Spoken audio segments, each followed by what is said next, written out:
Hello again, everyone. Going to update you on a little bit more of what I'm doing over here at the house. Let me turn this phone around. We'll show you what we're doing.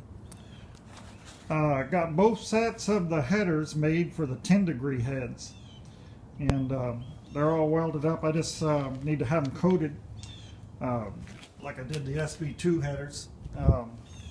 But what I wanted to show you is got these 10-degree heads back on a real block, and I'm going to have these CNC ports made. This is all just my idea. eMachineShop.com made these headers, runners. So what I'm going to do is I'm going to start making this sheet metal manifold. These are the intake runners made out of billet aluminum.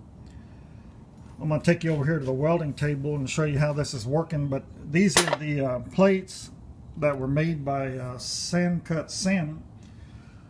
The bottom part of the manifold. This is the intake runner. This is going to get welded right here on this thing. Let me kind of get to the side so you can get a better idea.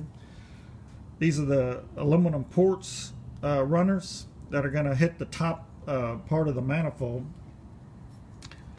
And so I got to get these tacked on to the plates. Well, let me take you over here and kind of show you what I'm doing. Made a little jig on a piece of flat aluminum,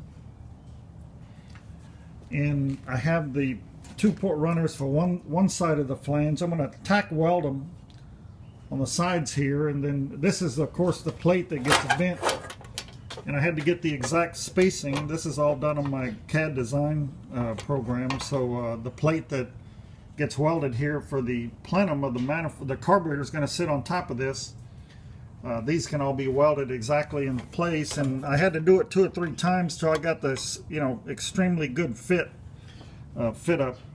So when I do weld it, everything will be set up real good. But I got some indicators here where it's going to be bent. I haven't got that all figured out until I actually, get it onto the motor over there.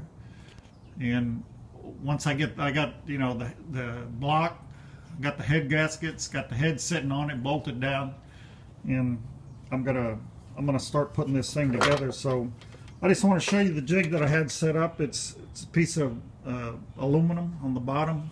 Got the flange sitting on it. Got the ports sitting where they need to be, and then I got the spacing for it all is right there. So that's kind of part 1, and let's keep going.